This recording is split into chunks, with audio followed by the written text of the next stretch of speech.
Hello, welcome to another episode of The Writer's Craft here on Sparks 1524. I'm Nathaniel Miller. Continuing our discussion on killing it with the perfect villain.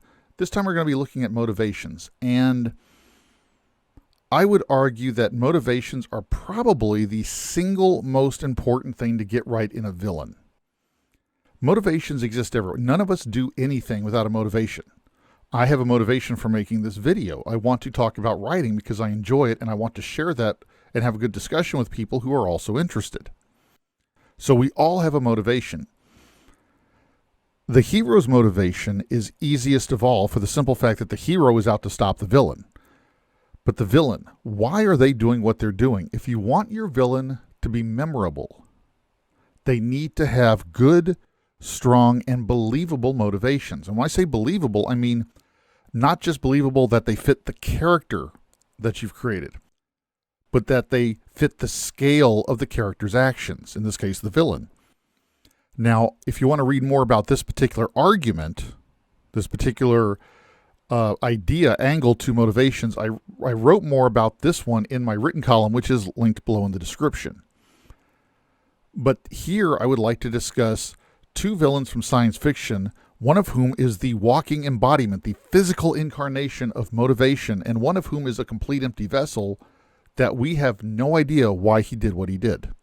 I'm referring to the famous Khan Noonien Singh, as played by Ricardo Montalban in the original Star Trek episode Space Seed, and later in Star Trek II: The Wrath of Khan, in contrast against Rothar Sarris, played by Robin Sachs in the movie Galaxy Quest. Khan was introduced to us in 1967. He and his followers are a race of genetic super beings genetically bred super beings who failed in a bid to take over Earth in the early 21st century. Escaping justice, they stole a sleeper ship and launched themselves into the stars in cryogenic suspension. 200 some odd years later, the Starship Enterprise, conducting its 5-year mission, stumbles across them and revives Khan. He revives his followers, commandeers the Enterprise, leading Kirk and crew to have to conduct a counter-mutiny to take the ship back.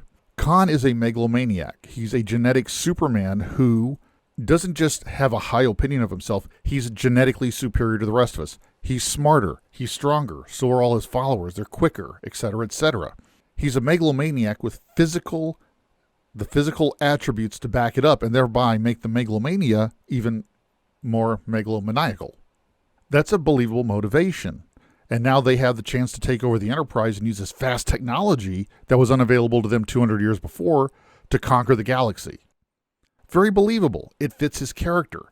He's a conqueror. He grew up believing in his own superiority, his own destiny. Flash forward to 1982's Star Trek II: The Wrath of Khan. Now, at the end of Space Seed, Captain Kirk, realizing that Khan and his followers couldn't just be put in prison. One, it would just kill them to be imprisoned. More critically, because they are so intelligent, so super smart, super strong, etc., they would be a threat even in prison. So he maroons them on Ceti Alpha 5, a lush tropical planet that will give them a chance to build their own civilization finally, but in a place where it's not a threat to anybody else. In the series narrative, 15 years later, Mr. Chekhov, now the first officer of the starship USS Reliant, and his ship stumble across Khan and his survivors. During the intervening years, Ceti Alpha 5 was hit by a massive natural disaster and is now a wasteland, a toxic wasteland. Khan and his few survivors are eking out a bare existence. His beloved wife and numerous of his followers died horribly during the disaster. So you take a megalomaniacal being who is genetically superior to the rest of us and knows it, mix in revenge. We all know people who, because they think they're so superior, think they deserve to be in charge. They deserve power. And getting power is an incredible motivator for all of us. It's a human nature trait. That's believable. It fits. Add in revenge. Somebody hurts you, you want to hurt them back. Somebody hurts somebody you love, you really want to hurt them back. That's another huge motivator. And add in one other. Khan is, believe it or not, Khan is a victim. Now, Captain Kirk, or by now Star Trek II: The Wrath of Khan time, Admiral Kirk is the hero. And he's one of the great heroes in science fiction. He's one of the great heroes in Western literature, in my opinion. But one of the things that makes him a great character is he's flawed. He's not perfect. One of his great mistakes was after marooning Khan and his people on Ceti Alpha 5, Kirk never followed up to check on them. Kirk never looked in on them, never sent anybody to make sure they were okay. He literally just abandoned them there. Maybe it's understandable considering Khan tried to murder him and take over his ship and murder all of his crew, but Kirk still made a mistake. And because of it, Khan and his people suffered. So Khan actually is the victim of Kirk's mistake. Does that justify Khan taking over the Starship Reliant, marooning its crew on Ceti Alpha 5 while he goes in search of the Enterprise to destroy it? Well, to a rational person like us, probably not. But to a megalomaniacal fool, or I shouldn't say fool, Khan is no fool, to a megalomaniacal genius, super genius, who's lost his wife, lost a number of his followers, and now wants revenge, that sense of abandonment just fuels that revenge. It makes it all the bigger. These motivations are all believable to the scale of the actions Khan undertakes. If you want a single character who is a case study, who is the living embodiment, the physical incarnation of motivation, study the original Khan Noonien Singh as played by Ricardo Montalban. He's a very powerful character in Spacey, but if you really want to see how a character can become the walking embodiment of everything literally driving them, study the character of Khan in Star Trek II: The Wrath of Khan. His motivations are clear, they're clearly stated, clearly acted upon, and they are believable as a driving force to the scale of what he's trying to do. Now we're going to contrast that with another little bit of science fiction, Galaxy Quest. Galaxy Quest was a 1999 science fiction piece starring Tim Allen, Sigourney Weaver, Alan Rickman, Tony Shalhoub, and a host of others. In many ways, it's a parody of Star Trek and Star Trek fans, and yet it's such a well-written movie that it is a science fiction classic in its own right.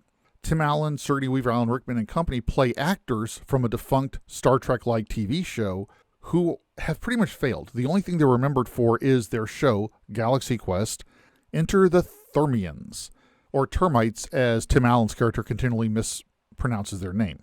They're an alien race who have picked up the transmissions of Galaxy Quest that were beamed into space, but thought they were watching historical documents of a real ship. They enlist Tim Allen and the other actors' help, believing they're the actual characters, because the Thermians are fighting Rothar Sarris. Played by Robin Sachs under some amazing makeup, Rothar Sarris is out to eliminate the Thermians. Well, as the story goes, of course, Tim Allen and his actor friends are revealed to be actors, but they still have to rise to the occasion, save the Thermians and themselves, and then get back to Earth. One of the reasons Galaxy Quest is such a powerful movie is that every one of our protagonists, Tim Allen, Sigourney Weaver, Alan Rickman, Tony Shalhoub, the Thermian characters, they're written very believable. They're deep.